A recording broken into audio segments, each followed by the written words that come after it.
المقابلہ کی آج کی ویڈیو میں ہم ایک ایسے نبی کی کہانی بیان کرنے جا رہے ہیں جنہیں ان کی فصاحت و بلاغت کی وجہ سے حتیب الانبیاء کہا جاتا ہے۔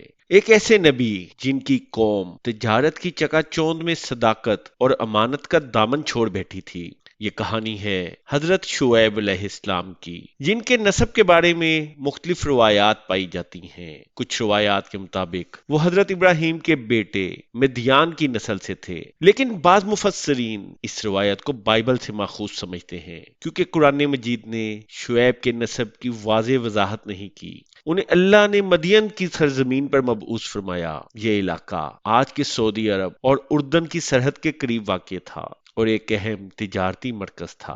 مدین کے لوگ صرف خوشحال ہی نہیں بلکہ اپنی تجارتی بددیانتی کی وجہ سے بھی بدنام تھے۔ وہ ناپ تول میں کمی کرتے، مسافروں کو لوٹتے اور معاشرتی فساد پھیلاتے۔ قرآن کریم نے اس قوم کے مکمل بگاڑ کو واضح کیا ہے۔ حضرت شعیب کا نام قرآن میں 11 مرتبہ آیا ہے، اور ان کی دعوت کا ایک اہم حصہ یہ تھا کہ وہ نہ صرف تجارتی بے ایمانی ختم کریں بلکہ معاشرتی بگاڑ، رہزنی اور استحصال کو بھی روکیں۔ بعض تفاسیر میں یہ بھی ذکر ہے کہ وہ راستوں پر بیٹھ کر لوگوں کو اللہ کی راہ سے روکتے اور ایمان لانے والوں کو ڈراتے تھے۔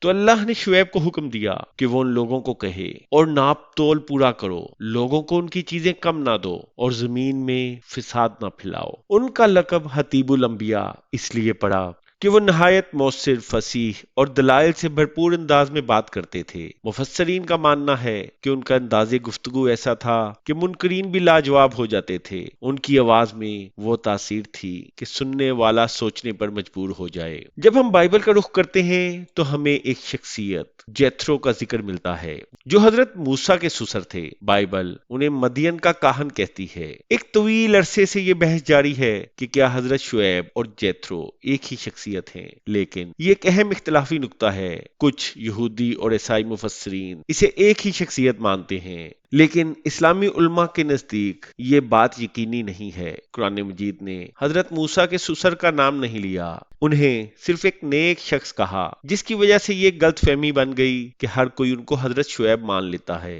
یہ ایک ایسا سوال ہے جو آج بھی تحقیق کا موضوع ہے۔ قرآن میں حضرت شعیب کے ساتھ اصحاب الایکہ یعنی درختوں والے کا بھی ذکر ہے، اور یہ بھی ایک بڑا ہی اہم اختلافی نقطہ ہے کہ کیا یہ قوم مدین کا ہی دوسرا نام تھا یا ایک الگ قوم تھی۔ بعض مفسرین انہیں ایک ہی قوم مانتے ہیں، جبکہ بعض کے نزدیک وہ دو الگ قبائل تھے جنہیں حضرت شعیب نے اللہ کی طرف بلایا۔ جب ان قوموں نے نصیحت نہ مانی تو اللہ کا عذاب ان پر نازل ہوا۔ قرآن کے مختلف مقامات پر اس عذاب کو رجفہ یعنی زلزلہ، سیحہ یعنی چیخ اور یوم الزلہ یعنی سائے کا عذاب کہا گیا ہے۔ یہ ممکن ہے کہ یہ تمام عذاب یکے بعد دیگرے آئے ہوں یا یہ ایک ہی خوفناک تباہی کے مختلف پہلو ہوں۔ آج بھی مدین کے علاقے میں کچھ قدیم مقبرے اور کھنڈرات موجود ہیں جنہیں مقامی لوگ مغائر شعیب کہتے ہیں، لیکن جدید آثار قدیمہ یعنی آرکیولوجی کے ماہرین ان مقبروں کو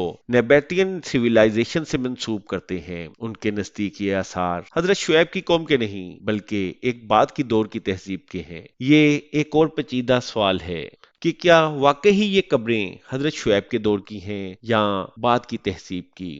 حضرت شعیب کی کہانی محض ایک تاریخی داستان نہیں بلکہ یہ ہر اس معاشرے کے لیے ایک سبق ہے جو مادی خوشحالی میں اخلاقی اقدار کو بھلا دیتا ہے۔ یہ نبی جو اپنی فصاحت اور بلاغت کے ذریعے حتیب الانبیاء کہلائے، ان کا پیغام آج بھی زندہ ہے۔ یہ ہم سے پوچھتا ہے کہ کیا ہم بھی اپنی خوشحالی میں انصاف اور دیانت کا دامن چھوڑ رہے ہیں؟ کیا آج کا معاشرہ بھی اپنی ترقی کی دور میں وہی غلطیاں دہرا رہا ہے جو قوم مدین نے کی تھیں؟